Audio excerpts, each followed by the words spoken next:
A paz do Senhor, amados irmãos, é um prazer estarmos juntos para mais uma lição especial, lição 10ª.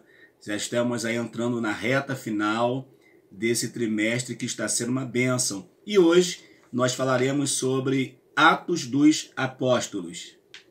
Eu sou o Nicolas, como você já sabe, estamos nessa caminhada aí. Já vamos para a lição 10 e o trimestre já foi embora, passou correndo. É verdade. E eu ainda não sei o assunto que iremos tratar nos nossos juvenis para o próximo trimestre, mas acredito também que será um assunto maravilhoso. O Nicolas vai estar fazendo a leitura do texto áureo. Mas recebereis a virtude do Espírito Santo que há de vir sobre vós, e ser-me-eis testemunhas tanto em Jerusalém como em toda a Judéia e Samaria e até os confins da terra. Atos capítulo 1, versículo 8.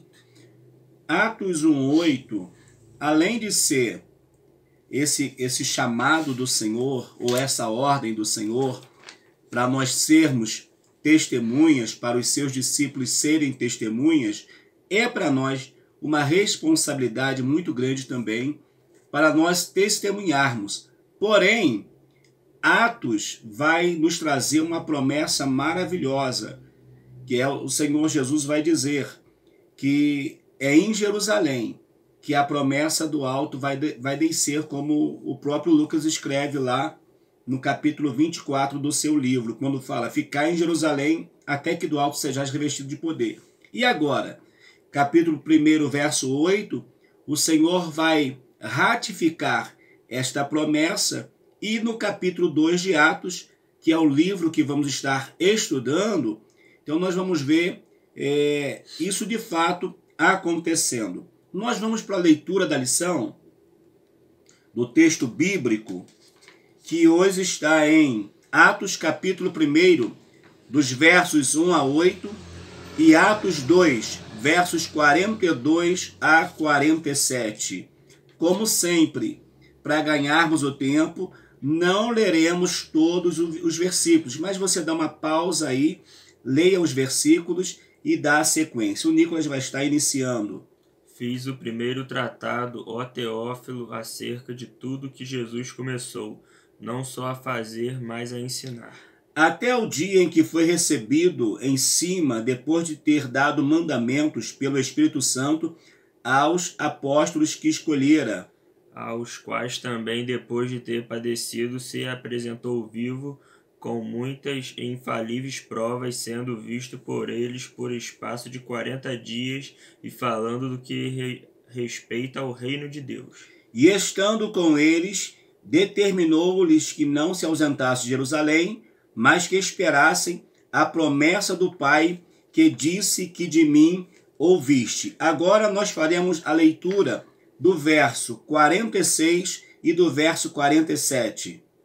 E perseverando unânimes todos os dias no templo e partindo o pão em casa, comiam juntos com alegria e singeleza de coração, louvando a Deus e caindo na graça de todo o povo. E todos os dias acrescentava o Senhor à igreja aqueles que se haviam de salvar. Falaremos sobre isso também no decorrer da nossa lição. Esta lição tem 3 objetivos. Primeiro, conhecer a estrutura do livro de Atos. Segundo, analisar os aspectos do crescimento da igreja primitiva. Terceiro, refletir sobre a relevância do livro para a igreja hoje. Em suma, Atos é importante para a igreja hoje? Então nós vamos ver se de fato ele é importante. Inclusive, nós vamos ver no final de Atos que ele não se encerra. O livro de Atos, ele não encerrou. Aí alguém diz que é porque tanto o trabalho do Espírito Santo como o trabalho da igreja ainda não encerrou. Por isso que ele está em aberto. O primeiro tópico, nós falaremos sobre a autoria e estrutura do livro. 1.1, o autor. Embora o livro de Atos dos Apóstolos não cite quem o escreveu, a autoria é atribuída ao evangelista Lucas, o médico amado.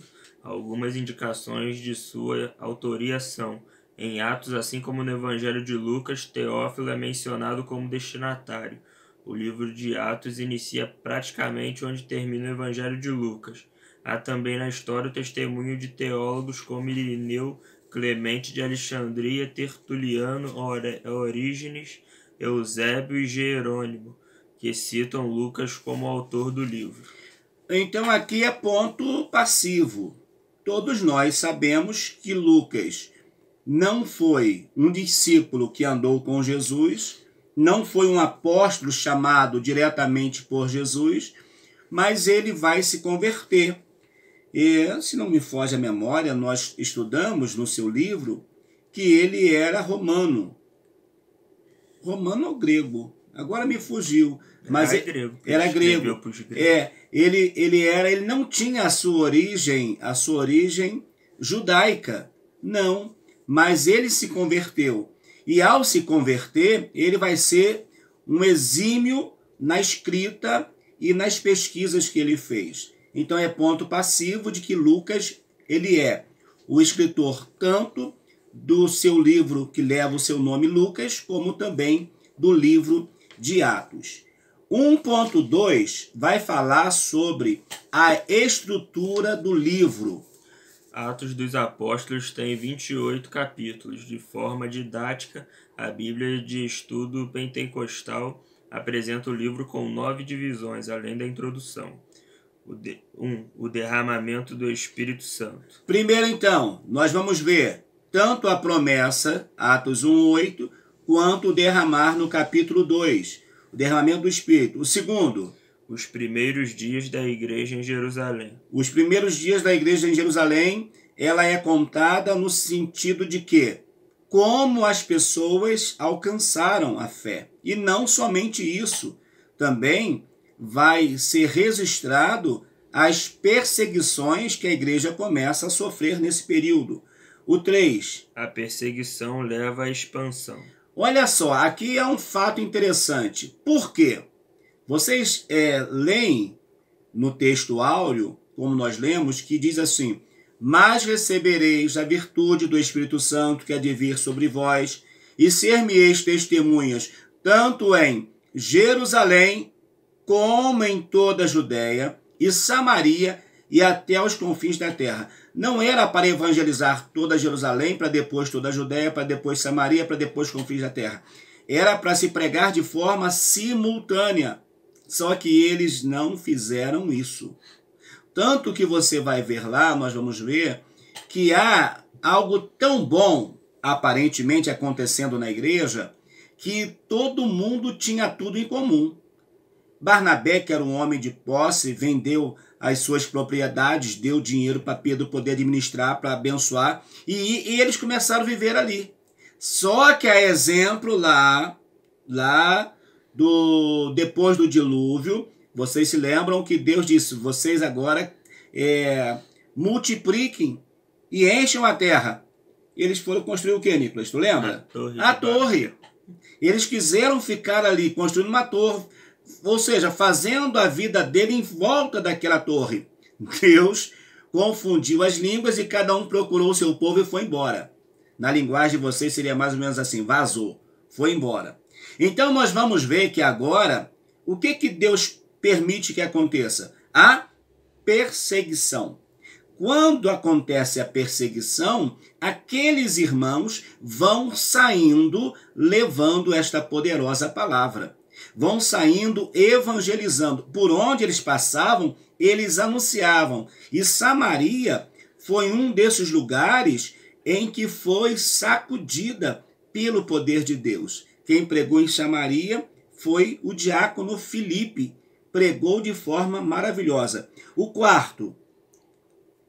O cristianismo propaga-se entre os gentios. Por meio de quem? Paulo. Paulo vai ser aquele que é chamado por Deus. Ele se converte e ele é chamado por Deus para levar esta mensagem aos gentios. Porque Pedro não tinha essa desenvoltura ou esse chamado para pregar aos gentios. Então Deus chama Paulo, que já tinha um bom relacionamento com Roma, com os gregos, então para ele ia ficar bem mais fácil. É claro que ele foi perseguido e sofreu na carne a escolha que ele fez pelo nosso Senhor Jesus Cristo. No 5. Primeira viagem missionária de Paulo. Paulo vai fazer a sua primeira viagem. Os primeiros, vamos dizer assim, salvos gentios vão começar a aparecer. Com isso, já leia o 6, Nicolas. O Concílio de Jerusalém. Com isso, quando Paulo começa a pregar, os gentios começam a converter ao Senhor Jesus. E nós somos gentios, tá? Se você que está me ouvindo não é judeu, você também é gentio, tá bom? Então nós somos gentios. E dentro dessa questão aqui, começou a surgir algumas questões no meio da igreja. Por exemplo, os homens, ao aceitarem o cristianismo, segundo a tradição judaica, eles precisariam circuncidar-se. E foi algo que eles vão exigir. Os judaizantes vão exigir isso. Vão exigir que os crentes observassem a lei. Mas Paulo, já tendo uma visão mais aberta, Paulo vai entender que não precisava ser assim. Então a igreja já nasce e começa uma perseguição dentro dela mesma por aqueles que eram os judaizantes. Por isso que houve essa necessidade de ter esse concílio em Jerusalém. Você, juvenil, não sei se você já ouviu falar e não sei se Nicolas vai lembrar. Você lembra, Nicolas, quem era o pastor da igreja de Jerusalém? Era Tiago. Irmão de Jesus. Exatamente. O pastor da igreja de Jerusalém não era Pedro. Pedro não era o pastor da igreja de Jerusalém. O pastor da igreja de Jerusalém era Tiago, que a gente até chama assim, meio-irmão do Senhor. Entendeu? Era Tiago que estava presidindo essa igreja. E nesse conselho, então, nesse conselho e concílio que teve, que foi definido o que os gentios precisariam observar. Tá certo? Mas depois você pesquisa lá, pesquisa mais, porque eu sei que você gosta de pesquisar. No 7º.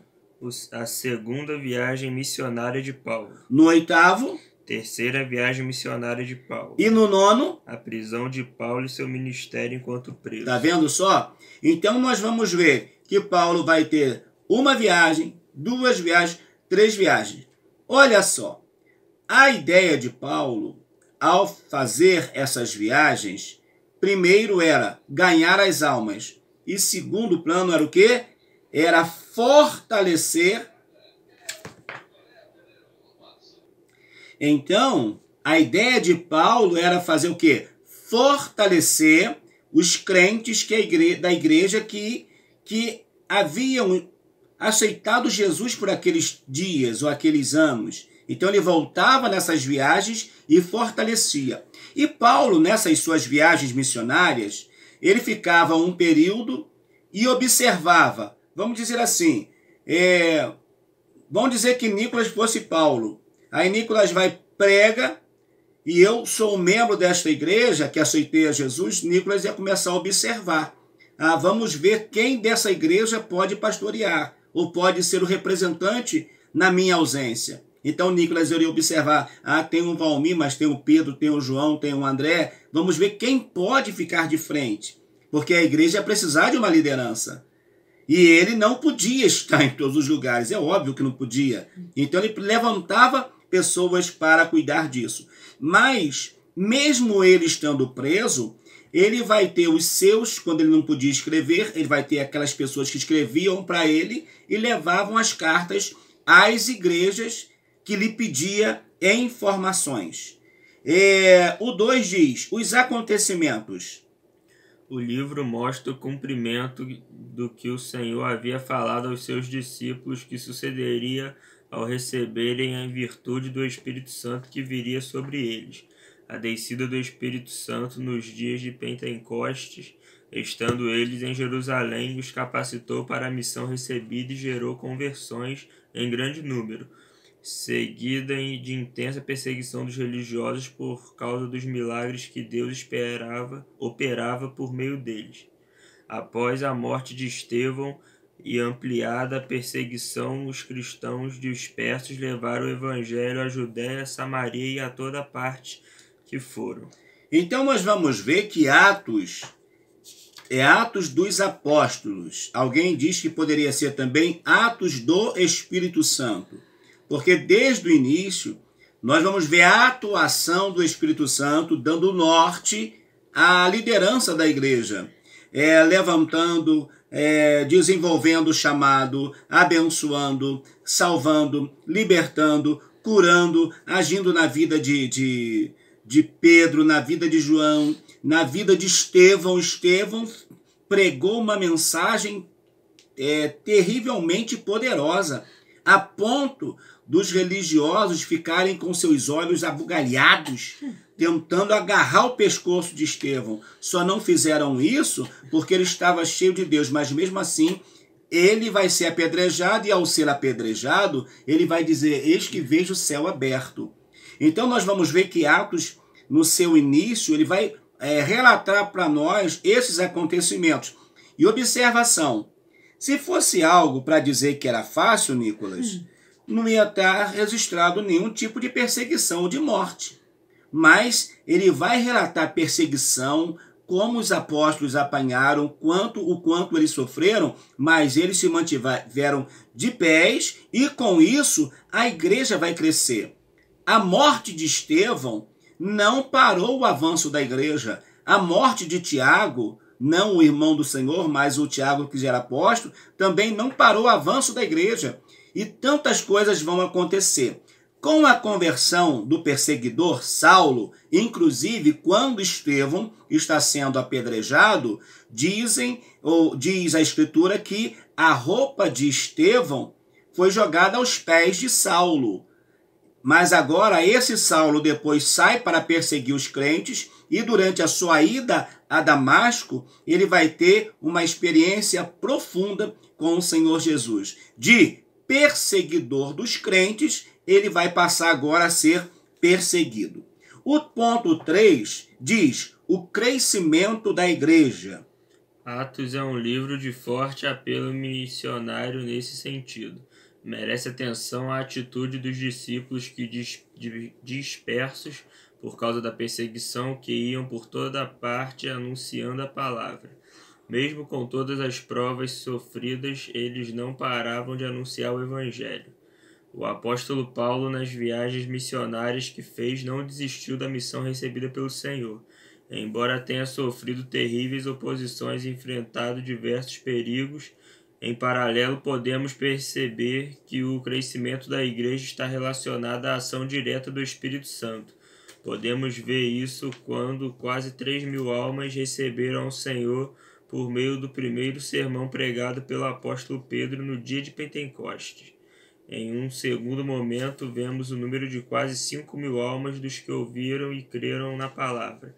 Era o Senhor que acrescentava todos os dias à igreja aqueles que se haviam de salvar. O número de discípulos se multiplicava tanto que até grande parte dos sacerdotes obedecia à fé. Nós vamos ver aqui algo interessante. Quem não quer uma igreja dessa? Até eu. Você prega uma mensagem e num dia se converte 3.000 almas? Que coisa maravilhosa. Depois você prega outra mensagem e já converte 5.000? Que coisa! Imagine bem. Só que na realidade nós sabemos que não é assim. Hoje, para se ganhar uma alma, está muito difícil. Até porque você ganha e vem alguém e faz com que aquela alma se perca. Então está muito difícil, mas no início da igreja foi assim. Os sinais que aconteciam eram coisas maravilhosas, a ponto de que, de colocarem, Nicolas, você lembra disso? Colocarem os enfermos aonde ia passar a sombra de Pedro. Já pensou o que é isso? E na medida que a sombra de Pedro ia passando, as pessoas iam sendo curadas. O apóstolo Paulo, quando não podia ir fisicamente, é por isso que tem a historinha da toalha até hoje, enviava o lenço dele e curava as pessoas. Eram ações tremendas de Deus. Aí eu lhe pergunto, isso parou? Se parou é porque eu estou devagar. Porque o poder de Deus continua porque o Espírito Santo está na vida da igreja. Pensemos dessa forma. Nós vemos também que na igreja em Atos não havia apenas virtudes, mas também problemas como, por exemplo, a questão entre os gregos e hebreus por causa da assistência, no capítulo 6, onde foi necessário a instituição dos diáconos, enquanto os diáconos iriam cuidar das mesas, os apóstolos iriam cuidar da parte da palavra do Senhor nosso Deus. Um não é mais importante do que o outro, mas os dois unidos tornam uma igreja fervorosa. Ao mesmo tempo que trata da parte assistencial, cuida da parte espiritual. A discussão na Assembleia de Jerusalém, que já falamos, e também a separação entre Paulo e Barnabé. Paulo e Barnabé vão para a obra, para o chamado missionário. Barnabé fala, eu quero levar meu sobrinho comigo, que é João Marcos, o que escreveu o Evangelho de Marcos, mas lá no meio do caminho, Marcos desiste e volta. Depois eles vão para outra viagem. Aí Barnabé fala, vão levar Marcos. Paulo fala, não, Marcos não vai, porque Marcos desistiu. Aí Barnabé fala, então tá bom, então você vai para lá que eu vou para cá. Barnabé vai com o sobrinho e Paulo vai com Silas. De uma dupla se formaram duas duplas missionárias. Mas graças a Deus que o caso não morreu aí. Depois Paulo mais à frente vai dizer assim, olha gente, manda um recado para João Marcos que eu preciso vê-lo. João Marcos me é muito importante hoje, eu preciso dele. Quer dizer, aquele mal-estar que havia ficado atrás com Barnabé, aquilo ali seria sanado. É certo de que para todos os problemas surgidos, o Senhor lhe orientava e dava soluções. E deve ser assim até o dia de hoje. O Senhor trazendo soluções para a igreja. O Atos dos Apóstolos, hoje, poderia ser Atos do Espírito Santo na igreja atual. O Espírito Santo continua tendo liberdade para agir, para operar em nosso meio. Concluindo, porém, antes da conclusão, você é o nosso convidado a se inscrever no canal. Mais o quê? Dá o like. Dá o like e compartilhar o conteúdo. E outra coisa que você pode ajudar na evangelização é quando você comenta. Quando você comenta, a ideia é de quê? É de que o texto é um texto interessante. Vamos então para a nossa conclusão. A perseverança dos crentes na doutrina dos apóstolos, na comunhão e no partir do pão e nas orações é uma forte marca da igreja em Atos.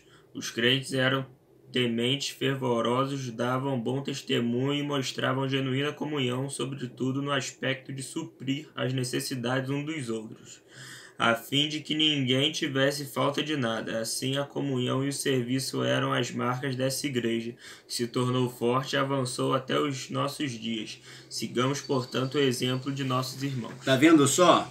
A igreja primitiva fez o seu trabalho.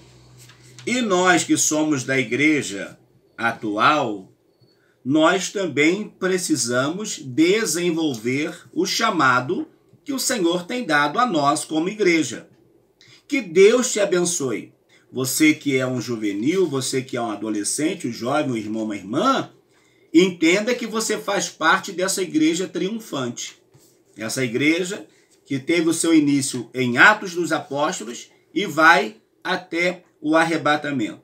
Nós fizemos essa parada breve no livro de Atos, mas já vamos levantar voo, porque já há uma nova escala para nós nessa nossa viagem pelo Novo Testamento. E nós pararemos nas epístolas que estão destinadas à igreja. Está contigo, Nicolas, o final, meu filho. Agradeço a participação de vocês. Semana que vem estamos aí novamente para gravar, então, a lição 11. Vai ser muito bom. Que Deus te abençoe. Eu sou o pastor Valmir, juntamente com meu filho Nicolas. Estamos aqui para cumprir o propósito de Deus na nossa vida. Que Deus te abençoe e que esta aula possa ter somado para um pouquinho mais no seu crescimento espiritual. Até a nossa próxima parada na lição 11, em nome de Jesus. Até lá.